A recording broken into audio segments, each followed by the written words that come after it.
கர்த்தருடைய பரிசுத்த நாமத்திற்கு மகிமை உண்டாவதாக. எப்படி இருக்கிறீங்க பாஸ்டர், பிரதர், சிஸ்டர், சகோதர சகோதரிகளே? ஆசீர்வாதமாக இருப்பீங்கன்னு நினைக்கிறேன்.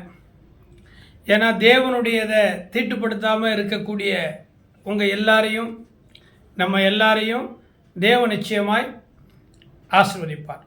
இன்றைக்கும் 20வது நாளாக தேவனுடைய சமூகத்தில் உங்களுக்காக வழக்கம் போல் பொய் சொல்லலைங்க, வழக்கம் போல் ஒவ்வொரு மூத்த தகப்பன்மார்கள் உலகமெங்கிலும் எனக்கு அறிமுகம் இல்லாத எல்லா மூத்த தகப்பன்மார்கள், பேராயர்கள், ஆயர்கள், குருமார்கள், பாஸ்டர்ஸ், விசுவாசிகள், இப்படி எல்லாருக்காகவும் நான் ஜெபிக்கிறேன். அது உண்மை. கர்த்தர் நிச்சயமாய் என் ஜெபத்தை கேட்பார். இன்றைக்கும் இந்த 20வது நாள் காணொளி பதிவு எதை குறித்து நான் உங்களுக்கு சொல்ல போகிறேன்னு தெரியுமா? என்னுடைய தகப்பனார் உயர்திரு வடிவேல் அவர்கள், என்ன தகப்பனார், எங்கள் அப்பா இறந்துட்டாங்க. அவங்க நிறைய முறை எங்கள் எல்லாருக்கும் வாழ்க்கையை குறித்து சொல்லிக் கொடுப்பாங்க. நான் ரட்சிக்கப்படாததுக்கு முன்னாடி எங்கள் அப்பாவுடைய உபதேசங்கள், ஆலோசனைகள் ரொம்ப பிரயோஜனமாக இருக்கும். ஆனால் அந்த வயசில் எனக்கு அது எரிச்சலாகவும் பெருசாகவும் தெரியல. இப்போ அதையெல்லாம் நான் ஆண்டவருடைய வேதத்தை வாசிக்கும்போது, உங்களை போல் மூத்த ஊழியக்காரர்கள் எல்லாம் சொல்லிக் கொடுக்கும்போது இப்போ எனக்கு அது ஞாபகம் வருது. அதில் ஒரே ஒரு சம்பவம், அதாவது உடையவன் இல்லாவிட்டால் ஒரு முழம் கட்ட அப்படிம்பாங்க. அதாவது எந்த ஒரு வேலையும் நம்ம செய்யும் பொழுது அதுக்குண்டான உரிமையாளர், பொறுப்பாளர்கள் இருந்தால் அதில் குறை இருக்காது. இல்லைன்னா ஒரு முழம் குறைவு அப்படிங்கிற அர்த்தத்தில் நீ உன் வேலையில் ஜாக்கிரதையாக இருந்தால், பொறுப்போடு இருந்தால் அந்த வேலை நல்லா இருக்கும், குறைவே இருக்காது. உரிமையாளர், ஓனர், நீ அந்த இடத்துல இல்லைன்னா அந்த வேலை சரியாக நடக்காதும்பாங்க. இதை நிறைய இடத்துல நான் பார்த்துருக்குறேன். மன்னிச்சுக்கணும், தப்பாக சொல்கிறேன்னு நீங்கள் வருத்தப்படக்கூடாது. ஏன்னா திருச்சபையில் இருக்கக்கூடிய நிறைய விசுவாசிகள் கொத்தனார் சித்தால் வேலை பார்க்குறவங்க இருப்பாங்க. இது நிறைய கொத்தனார் செய்யக்கூடிய ஒரு காரியம். அதாவது இப்போ பில்டிங் கட்டும்போது அவங்க மண், சிமெண்ட் கலந்து கட்டடம் கட்டுவாங்க, பூச்சி வேலை செய்வாங்க. இந்த 5 மணிக்கு மேலே பார்த்தீங்கன்னா கொத்தனாருங்க வேலை செய்ய மாட்டாங்க, சித்தாளுங்க வேலை செய்ய மாட்டாங்க. 5 மணி ஆனால் கரையேறணும்னு ஆசைப்படுவாங்க. சில நேரத்தில் மேஸ்திரி என்ன பண்ணுவார் அப்படின்னா, ஒரு 2 மூட்டை சிமெண்ட்டை கலந்து ஒரு குறிப்பிட்ட பகுதியை கட்டி முடிச்சிடணும், பூசிடணும்னு நினச்சி கலவையை போட்டுருவார். ஆனால் சில பேர் என்ன செய்வாங்க தெரியுங்களா, உரிமையாளர், அந்த வீட்டு உரிமையாளர் இருந்தால் கரெக்டாக அந்த கலவையை எடுத்து கொடுத்து பூசி முடித்து அந்த வேலையை கம்ப்ளீட் பண்ணுவாங்க. அந்த ஓனர் இல்லைன்னு வச்சுங்களேன், அந்த பில்டிங் இன்ஜினியரோ பொறுப்பான ஒரு மனிதரோ இல்லைன்னா அந்த சிமெண்ட்டை கலந்த கலவை இருக்குது பார்த்தீங்களா, அதை கொண்டு போய் சுவற்றுக்கு பின்பக்கமாகவோ எங்கேயோ அல்லது மண்ணுக்குள்ளேயோ மறைச்சி வீணாக்கிடுவாங்க. ஒரு மூட்டை சிமெண்ட்டுடைய விலை எவ்வளவு? இதெல்லாம் சில கொத்தனார்கள் செய்திருக்கிறத நான் கண்கூட பார்த்தேன். நானும் அந்த மாதிரி கொத்தனார் வேலை செஞ்சுருக்கிறேன். பில்டிங் கட்டுக்கிற சித்தால் வேலையெல்லாம் சின்ன வயசில் கஷ்டப்பட்டு செஞ்சுருக்கிறேன், என் கண் கூட பார்த்துருக்குறேன். அதனால தான் எங்கள் அப்பா சொல்லுவாங்க, டே, எந்த வேலை செஞ்சாலும் நீ ஓனரா, நீ உரிமையாளரா, நீ அந்த இடத்துல இல்லைன்னா அது சரியாக இருக்காதும்பாங்க. ஆண்டவருடைய காரியத்தில் கூட அப்படி தான். இங்கே யோவான் 10ஆம் அதிகாரத்தில் ஒரு வசனத்தை சொல்லி நான் உங்களை ஒரு நல்ல சிந்தனையாளராக மாற்ற ஆண்டவரிடத்தில் வேண்டிக் கொள்கிறேன். யோவான் 10ஆம் அதிகாரம் 12வது வசனம் 11 சொல்றாரு, நானே நல்ல மேய்ப்பன். நல்ல மேய்ப்பன் ஆடுகளுக்காக தன் ஜீவனை கொடுக்கிறான். நம்மளாம் ஆடுகளாகவும் இயேசு கிறிஸ்து நம்முடைய மேய்ப்பராகவும் இருக்கிறார். அதனால தான் இயேசு கிறிஸ்து சிலுவையில் தன்னை பலியாக ஒப்பு கொடுத்து உங்களையும் என்னையும் இந்த தேசத்தையும் அவரை நம்புகிறவர்கள், ஏன் அவரை நம்பாதவர்களை கூட, இன்னும் சொல்லப்போனால் அவரை விமர்சனம் பண்ணி அவரை பரிகாசம் பண்ணி அதில் ஆதாயத்தை பெற்று சாப்பிட்டு உயிர் வாழுகிறவர்களுக்கு கூட இயேசு கிறிஸ்து தன்னுடைய ஜீவனை பலியாக ஒப்பு கொடுத்தார். நானே நல்ல மேய்ப்பன், நல்ல மேய்ப்பன் ஆடுகளுக்காக தன் ஜீவனை கொடுக்கிறான். அடுத்த வசனத்தில், மேய்ப்பனாய் இராதவனும் ஆடுகள் தனக்கு சொந்தம் இல்லாதவனுமான கூலியால் ஓனாய் வருகிறதை கண்டு ஆடுகளை விட்டு ஓடி போகிறான். அப்பொழுது ஓனாய் ஆடுகளை பீறி அவைகளை சிதறடிக்கும். குறிப்பாக சபையில் இருக்கிற விசுவாசிகளுக்கு நான் சொல்கிறேன், உங்களுக்குன்னு ஒரு சபை, உங்களுக்குன்னு ஒரு மேய்ப்பன், உங்களுக்குன்னு ஒரு மந்தை, உங்களுக்குன்னு ஒரு கூடார், இதையெல்லாம் நீங்கள் விட்டுட்டு யாரோ ஒருத்தர் எப்போதோ ஒருத்தர் உங்களை வந்து ஆசீர்வதிக்கிறார், உங்களுக்காக ஜெபிக்கிறார், தீர்க்க தரிசனம் சொல்லுகிறார், அல்லது ஏதோ பொருளாதார உதவி பண உதவி கொடுக்கிறார், உங்களுடைய உடம்பு சரியில்லை, உங்கள் குடும்பத்துக்கு பண தேவை, உங்கள் பிள்ளைக்கு கல்யாணம், வேலை, ஏதோ ஒரு வகையில் உங்கள் பாஸ்டர் அல்லாமல் வேறொரு பாஸ்டர் உங்களுக்கு வந்து பண உதவி பொருள் உதவி இப்படி செய்கிறாரு அப்படின்னு நம்பி நீங்கள் மோசம் போனீங்கன்னா அவ்வளவுதான். வழிப்போக்கன் ஒருவன் வந்து கர்த்தருடைய நாமத்தினால் உங்களை ஆசீர்வதிக்கிறேன் என்று சொல்ல முடியாது. உங்கள் பிள்ளைக்கு நீங்கள் தான் உத்தரவாதம், உங்கள் சபைக்கு நீங்கள் தான் உத்தரவாதம். இங்கே பாருங்க, தெளிவாக சொல்றவர், நான் நல்ல மேய்ப்பன், நல்ல மேய்ப்பன் தன் ஆடுகளுக்காக ஜீவனை கொடுக்கிறான். ஆனால் இந்த வேலைக்கு கூலிக்கு மாரடிக்கிறான் பாருங்க. ஆமாம், நிறைய பேர் கூலிக்காக மாரடிக்கக்கூடிய நிறைய, வருத்தப்படாதீங்க, பிரசங்கியாளர் இருக்கிறாங்க. காசு கொடுத்தா காணிக்கை பற்றி பேசு, காசு கொடுத்தா தசம பாகத்தை பற்றி பேசு, நீ இவ்வளவு வசனத்தை சொல்லு, அவங்க எவ்வளவு காணிக்கை கொடுக்குறாங்களோ அதில் 10% உங்களுக்கு கமிஷன். ஆமாம், நீ இப்படி ஒரு தீர்க்க தரிசனம் சொல்லி அந்த ஜனங்களையெல்லாம் என் சபைக்கு கொண்டு வந்துரு. இதெல்லாம் நடக்குதுங்க கிறிஸ்துவத்தில்.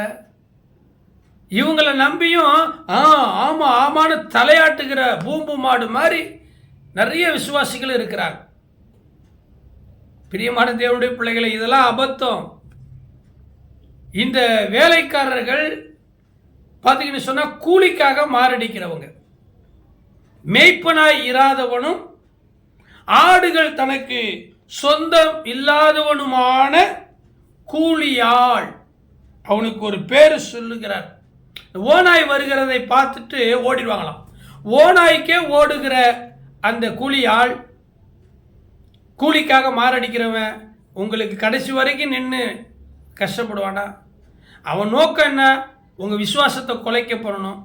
நீங்கள் சபைக்கு போயிட்டு இருக்கிறீங்க, நல்ல பேர் உங்களுக்கு சபையில், நல்ல பேர், இந்த சகோதரி தான் நல்லா பாட்டு பாடுவாங்க, இந்த சகோதரி தான் சபைக்கு தூணும் ஆதாரமாக இருக்கிறாங்க, இந்த பிரதர் தான் அப்படின்னு உங்களுக்குன்னு ஒரு நல்ல ஒரு ஸ்டேட்டஸ், ஒரு மதிப்பு மரியாதை இருந்துச்சு. இன்றைக்கி எங்கேருந்தோ வந்த ஒரு ஊழியக்காரர் உங்களை அந்த சபையிலிருந்து பிரித்து ஒரு விகற்பம், ஒரு கசப்பை உண்டாக்கி உங்கள் குடும்பத்திலேருந்து பாருங்கள். இதெல்லாம் வந்து தப்பு. நீங்கள் அதுக்கு பலியாகாதீங்க. மேய்ப்பனாய் இருக்கிறவன் தான் தன் ஆடுகளுக்காக ஜீவனை கொடுக்க முடியும். தாவீது சொல்கிறாரு, நான் ஆடு மேய்த்து கொண்டிருந்தேன், அப்போ ஒரு விசை கரடி வந்தது, ஒரு விசை சிங்கம் வந்தது, வேடிக்கை பார்த்துருந்தாரா? அவன் மேய்ச்ச ஆடுகளை எல்லாம் அந்த சிங்கத்துக்கும் கரடிகளுக்கும் கடித்து தின்னுட்டு போ, இந்த ஆடு என் பேச்சு கேட்க மாட்டேங்குது, இந்த ஆடு நான் கூப்பிட்டா வரமாட்டேங்குது, நல்லா அடி, அந்த கருப்பாட்டை அடி, அந்த சிகப்பாட்டை அடி, அது காணிக்க கொடுக்கல, அது பாசிங் பிரேயருக்கு வரல, அது பாஸ்டரை மதிக்க மாட்டேங்குது, சபையில் நடக்கிற கூட்டத்துக்கு கூப்பிட்டா கூட வரவே மாட்டேங்குது, திமிரு, அந்த ஆட்டை கடித்து அடித்து கொல்லு நான் சொன்னார் தாவீது. இல்லைங்க, ஒரு விசை கரடி வந்தது, அடித்து கொன்னேன். ஒரு விஷயம் சிங்கம் வந்தது அடிச்சு கொண்ட, ஏன்? அது ஏன் ஆடு, அது என்னுடைய பிள்ளைங்க, அது என் சபையினுடைய விசுவாசிகள். அந்த பொறுப்பு. பிரியமானவர்களே, இயேசு கிறிஸ்துவும் அப்படித்தான், அவருடைய ஊழியக்காரர்களாகிய நாங்களும் அப்படித்தான். விசுவாசிகள் நீங்கள் தான் புரிஞ்சுக்கணும். ஆட்டினுடைய குணம், பச்சை இலை யாரு கையில் இருந்தாலும் அதை திங்கிறதுக்கு ஓடும். ஆடு கசாப்பு கடைக்காரனை நம்பும், சொந்த அப்பாவை நம்ப மாட்டீங்க, சொந்த அம்மாவை நம்ப மாட்டீங்க, சொந்த மனைவி சொந்த புருஷன் நம்ப மாட்டீங்க. யாரோ ஒருத்தர் என்னைக்கோ வந்து ஒரு வேளை சாப்பாடு கொடுத்துட்டா, கொஞ்சம் பணம் கொடுத்துட்டா அவர் அப்பாம்பிங்க, அவர் அண்ணாம்பிங்க. பெத்தெடுத்த தாய் தகப்பனா போடி வாடி. அதனால தானே உங்கள் வாழ்க்கை இப்படி முடங்கி கிடக்குது. உங்களுக்கு கொஞ்சம் பணம் கொடுத்துட்டா அவர் உனக்கு அப்பாவாயிடுவாரா? உன் இனிஷியலாக அவர் இனிஷியலாக மாற்றிருவியா?